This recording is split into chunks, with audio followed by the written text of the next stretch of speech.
currently 12:05 p.m. and I have a flight in about 2.5 hours. Just now getting done with my packing.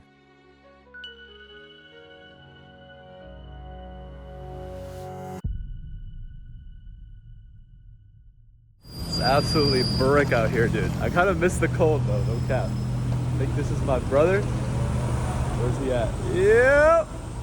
Brother! Yes, sir, how we doing? How we doing, bro? Yeah.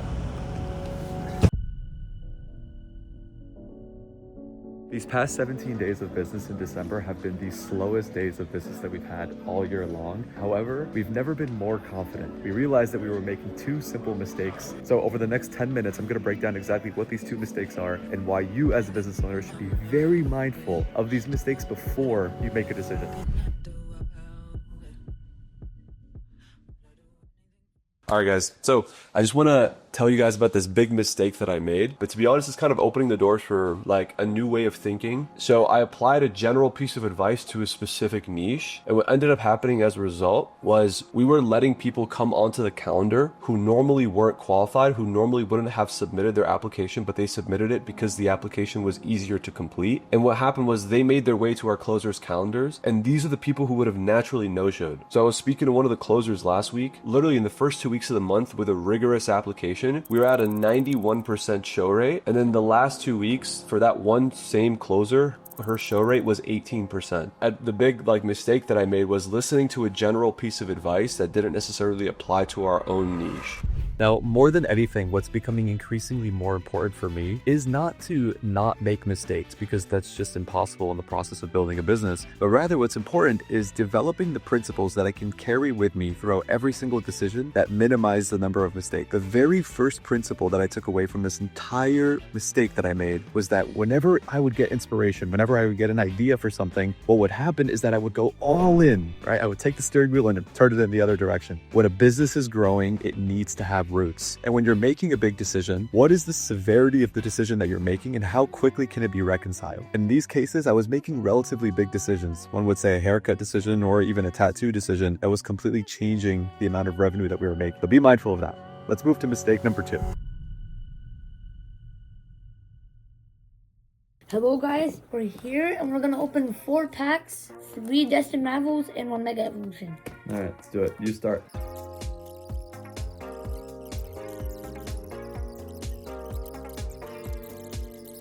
Water Energy, Yeah. Lodact, Lotad. Lotad, Sentret. Okay, Zorua. Zoroaura, Yeah. Tropius, Tropius. Spiky Energy, What even does that mean? I don't know what Ankalgar, Yeah. Corviknight. Nimble. Regirock. Oh!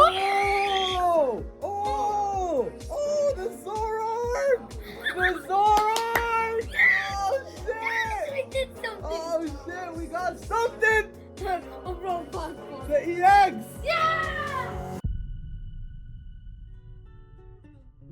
So I'm about to hop on a call with the setter that I just hired about 2 weeks ago. Realized that in this month of December, we've yet to get a close. Despite the lead quality increasing because of the change in the application, despite our ads performing really well, what we realized was that the setter was the first person that was speaking to the leads. But this setter is a really important position, and we actually didn't vet the setter well enough, right? We didn't train her well enough, especially in regards to the brand voice and how it is that we want our clients to feel about us, and how is it that we want the first touch point to be when people come into contact with Beyond Healing. We just listened to a couple of free calls yesterday, and what we noticed was that, the setter is doing a good job relative to what she knows, but she isn't fully grasping the way we want our clients to feel. And just in the 3 free calls we listened to, it's about $9,000 to $12,000 of opportunity value that was just lost because of better training that we could have put in place. So right now we have a call with her, and we're going to go through and see kind of what the best next steps are. We're going to shift her focus to something else, and then we're going to put the pre-calls back on our closers' calendars so that we can just start to collect cash for the month. So that conversation was exactly about a week ago, and since then things have changed a decent amount. After that call, what we decided to do was place the setter on hold, right? Instead of just having them jump into more pre-calls, what we decided to do was give them more course material so that they could start to digest exactly how it is that the brand voice should sound. What we ended up realizing was that after that call, and after we put the setter on a 1-week performance review, that this position is something that you can't just really develop the skills for in just a week. So later that night, Micah and I, we had a conversation. He decided that he wanted to let the setter go. Now, I was experiencing a little bit of cognitive dissonance because that same day we actually had a team call. And on that team call, what we decided was whenever we make changes, we make them with consideration. So it didn't feel the best for me in order to let the setter go, seeing as though we gave her a 1-week performance review. A couple of days later, we ended up having a call with her. And what we decided was, hey, look, after you go through this course, we're going to figure out whether or not you are actually a good fit by putting you through a couple of different scenarios. And what ended up happening was the setter and our team ended up having a change of heart. The setter realized that she really didn't want to go down this rabbit hole of understanding what security was and building these emotional attunement tools and everything that was really necessary in order to be successful in the role. Meanwhile, Micah and I, we decided that, hey, this role is something that we need to vet significantly more for, because this is the first person that speaks to our clients in the process of them getting the security and the help that they need. So what we decided to do was actually part ways. And this opened up the door for something really, really, really valuable for me. And that was realizing the importance of the role that you're hiring for. The second mistake that I made was not realizing how important talent is for your business. The people that you hire are ultimately what explode the business and help it to soar to new heights. And hiring quickly is not the way to do that. Taking your time when it comes to finding the right person for the right position is the way to go in business. Even if that means that somebody has to pick up a little bit more slack, and that's kind of what I've been doing by taking these pre-calls. However, if that's what's necessary in order to find the right person and vet for the right person, then it has to be done. Otherwise, what you're doing is you're setting yourself back 1 or 2 weeks, and that's exactly what happened. This setter of ours, not to her own fault, she spoke to about 10 to 15 leads with an opportunity value of anywhere from $30,000 to $40,000. And over the first 2 weeks of the month, we have yet to get a close. So this right here was an indicator that, hey, look, the person that speaks to these people first is ultimately going to set the tone for the sales process. So it was a big mistake. However, it provided a really big opportunity for us. We spent $2,000. We didn't make anything back on our ads. And now we're going to have to change the trajectory for a month.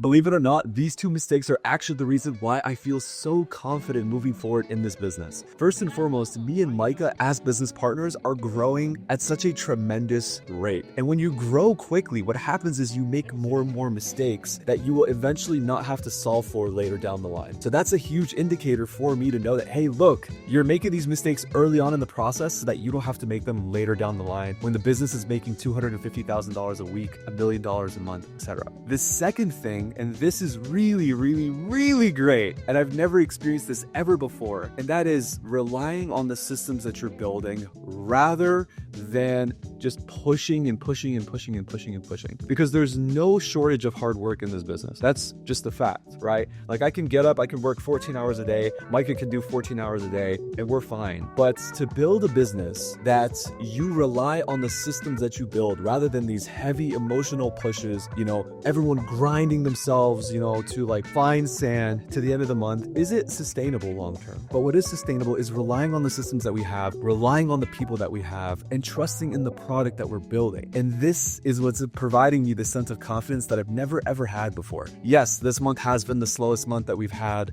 statistically speaking, over the past, 3-4 months. So what, right? Sometimes you take a step back in order to launch yourself forward. And this is exactly what this month has been so far. If you're stuck around until this point, that means that you are a loyal subscriber. And I just want to show you how much you guys mean to me. So this right here is a clip of how it is that we treat our subscribers here. So just please enjoy that. If you're watching this video and you are that #1 subscriber, just know that I'm going to meet you one day and you're going to also have a cameo in one of these videos.